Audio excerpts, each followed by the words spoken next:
제가 좀 이제 보여드리고 싶은 물건은요. 네. 유찰이 싸다. 두 번 돼서 싸다. 보증금이랑 월세 미상으로 지금 나와 있어요. 네. 임대차 계약서는 찾을 수 없다고 함이라는 문구가 들어와 네, 있거든요. 네. 낙찰을 받았어요. 임차인이 나 보증금 1억이에요 하면서 낙찰 금액이랑 거의 비슷하게 이제 막 주장을 하면 어떻게 하실래? 그러면 저 임차인이 진정한 임차인이다 그러면 우리가 인수해야 되는 권리이기 때문에 저 사람이 임차인일까 하고 추정해 볼 수 있는 자료를 갖다 여러분들이 분석을 좀 하셔야 됩니다. 첫 번째로 밑에 보시면 근저당권 있잖아요. 농협에서 지금 현재 2억 2천을 갖다가 채권 최고를 잡았다는 얘기예요. 네. 그죠? 거의 원금 자체가 2억 가까이 되는 금액이거든요, 지금요. 네. 그죠? 그러면은 2억 정도의 가까이 된 금액을 갖다 대출을 해줬다는 얘기예요, 원금으로. 네. 그럼 그 빌라의 가치를 얼마나 잡았을까요? 대략적으로 아무래도 70%, 그러니까 2억 7, 8천 정도의 가치가 네. 나와야 되는 겁니다. 그럼 저 빌라에서 그때 당시에 근저당권자가 2019년 4월 12일 날 네. 대출할 때 담보가치 파악을 했겠죠. 네. 그럼 현장 갔을 때 저거 한모씨란 분이 전입세대가 있을까요? 없을까요?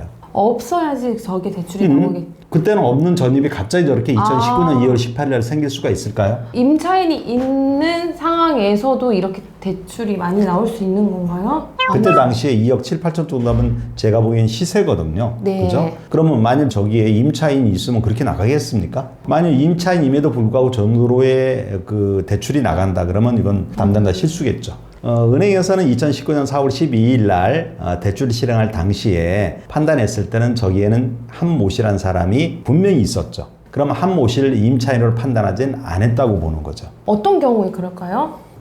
우리가 전입만 됐다 해서 다 임차인으로 판단하시면 안 되는 거죠. 아니, 내 조카가 그냥 가까운 회사 다니기 위해서 우리 집으로 전입해 볼 수도 있지 않습니까? 그러면 우리 집에 전입해 있다 해서 그 사람이 임차인인가요? 아니죠. 그렇죠. 임차인이란 건 임대차 계약이 반드시 유효하게 존재해야 되는 거죠. 저기서 말한 계약서를 찾을 수 없다 그랬잖아요. 네. 그럼 있을 수 있다는 얘기잖아. 네. 반대로 해석하면. 그죠? 네. 그러니까 저거는 정확히 우리가 임차인이 아니다고 100% 단정 지을 수는 없는 거예요. 임차인이 아닐 가능성이 훨씬 더 높다. 이렇게 이제 판단해 볼 수 있는 거죠. 지금 소유자가 최모씨로 돼 있잖아요. 네. 그러면 둘 간에 가족 관계가 형성돼 있을 수도 있는 거예요. 2019년 4월 12일 날 은행에서 담보가치 할 때, 네. 파악할 때는 한모씨가 없을 수도 있어요. 왜 그러냐면은 그때는 최모씨가 세대주였었어요. 만일 네. 최모씨가 세대주였습니다. 그럼 한모씨는 가족으로 돼서 세대원이 될 수도 있죠. 네. 은행에서 가니까 거기에 세대주가 최모씨로 돼 있잖아요. 네. 그죠?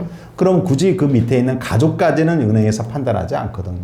그럼 뒤늦게 나타난 한모씨는 누구예요? 최모씨란 분이 소유자가 다른 곳으로 전입을 빼버립니다. 그러면 갑자기 세대원인 한모씨가 세대주가 올라와 버리죠. 네. 그럼 그때 애초에 전입돼 있는 저 날짜가 나오는 겁니다. 그럴 수도 있다는 얘기예요. 이 사안이 그렇다는 게 아니고요. 네. 또 진정한 임차인이 될 수도 있어요. 상당히 어렵죠, 지금 제가 말하는 네. 게. 근데 어려운 물건을 빼오신 거예요, 지금.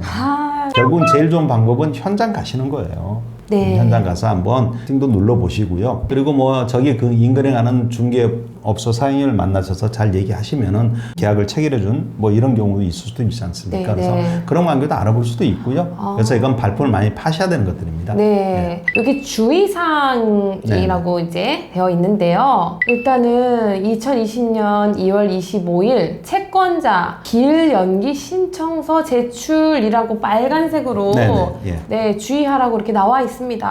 기일 연기 신청을 채권자들이 뭐 하는 경우가 종종 나옵니다. 왜냐하면 채무자 입장에서 야 좀 이번에 내가 어느 정도 이자를 변제할 테니까 좀 연기해달라. 그러면 당연히 연기해 주겠죠. 또 저런 식으로 아까 만일 그 임차인이나 어떤 걸로 인해서 자기들의 경락가가 떨어질 것 같다 그러면요. 약간 또 노출을 좀 높이기 위해서 저렇게 연기 신청해서 한두 달 또 지연을 하게끔 하는 경우도 있고 그렇습니다. 그러면 여기 그 밑에 본건 건축물 대장상 제2종 근린시설이나 현황은 용도를 변경하여 다세대 주택으로 이용 중이라고 나와 있는데요. 실제 이 물건은 이게 더 중요하다고 보시면 돼요. 지금 이건 무슨 말이냐면은 건축물 대장상 제2종 근린생활시설 사무소로 돼 있다는 얘기예요. 근데 현황은 지금 현재 뭘로 쓰고 있죠? 주택으로 쓰고 있잖아요. 네. 그러면 건축물 대장의 용도가 주택으로 돼 있는지 아니면 저렇게 제2종 근린생활시설로 돼 있는지 확인해 볼 필요가 있다는 얘기입니다. 지금 건축물 대장에서 사무소란 얘기는요. 그건 뭘로 써야 된다는 얘기예요? 사무소로 써야 되는 그렇죠. 거죠. 근생으로 써야 된다는 얘기예요. 근데 실제 뭘로 쓰고 있다고요? 주택으로 쓰니까 결국 위반 건축물이 되겠죠. 건축물이다 보니까 위반 건축물로 등재가 돼 있다 그러면은 원상 회복 의무가 있어야 된다는 의미예요. 원상 회복을 못한 경우에 과연 그러면은 이행 강제금이 얼마나 부과될 수 있는지도 상당히 중요한 요소가 되는 겁니다. 그럼 어쨌든 나는 주택을 매입했는데 주택이 아니라 일반 그런 근린생활 시설을 갖다가 네. 산골밖에 안 된다는 얘기입니다. 그래서 그렇구나. 이 물건 같은 건 반드시 건축물 대장을 발급받아서 정말로 2종으로 돼 있는지 아니면은 다세대 주택으로 다시 용도 전환을 변경해 놓은 건지 확인할 필요가 있다는 얘기입니다. 자, 그러면 법무사님 네. 들어가는 게 나을까요? 아니면 이런 물건은 좀 피했으면 좋겠다라는 의견을 주실까요? 이 경매에서 여러분들이 사실상 좀 뭔가 재테크로서 남보다 좀 더 높은 수익률을 올리려고 그러면은요, 약간 하자 있는 물건을 초이스하는 게 가장 낫긴 낫습니다. 무슨 말이냐면은 입찰 경쟁률이 심한 데에서는 절대로 내가 높은 이익을 볼 수는 없는 거죠. 경쟁이 치열하니까. 네. 그래서 남들이 좀 꺼려하는 물건을 갖다가 선택해서 낙찰받아서 수익을 낼 수 있는 방법들이 좀 있긴 있거든요. 네. 근데 그게 좀 어렵죠. 근데 이 물건 같은 경우 49%까지 떨어졌잖아요. 네. 그럼 하자를 생각해 보자고요. 첫 번째가 아까 임차에, 그죠? 네. 진정성이 있는 그런 진정한 임차인지 판단해 볼 필요가 있다는 얘기고요. 네. 또 하나가 아까 건축물 대장상 나와 있는, 그죠? 네. 이 두 가지가 가장 큰 문제라고 볼 수 있는 겁니다. 네. 그럼 반대로 그럼 저게 저래도 좋은 이유가 뭘까요? 광명이고 입지는 네. 괜찮고요. 그죠? 그리고 또 이제 신축 신축이고. 건물이고 네. 매력적인 가격 입찰가액. 가격도 그렇죠. 네. 매력적이죠. 그리고 지금 이 지역 자체가 상업지역에 있다 보니까 지역도 여러분들 생각을 하셔야 됩니다. 잠깐 보니까 여관이 옆에 있잖아요. 그럼 여관이 옆에 있으면 좋을까요? 주거로서?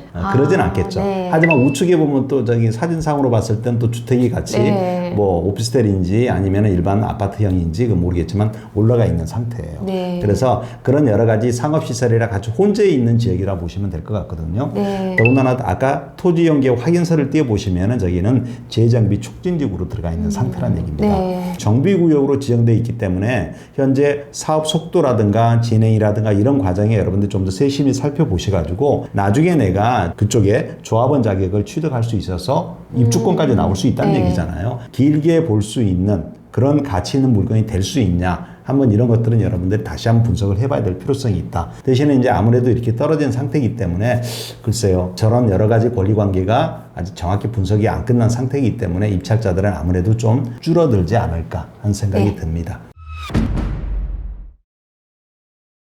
이렇게 해서 많이 고심해야 하고 또 찬찬히 살펴봐야 하는 여러 가지 요건들을 가지고 있는 물건을 한번 살펴보았는데요. 시청해주신 여러분 모두 감사드리고요. 다음 편에서 뵙도록 하겠습니다. 감사합니다.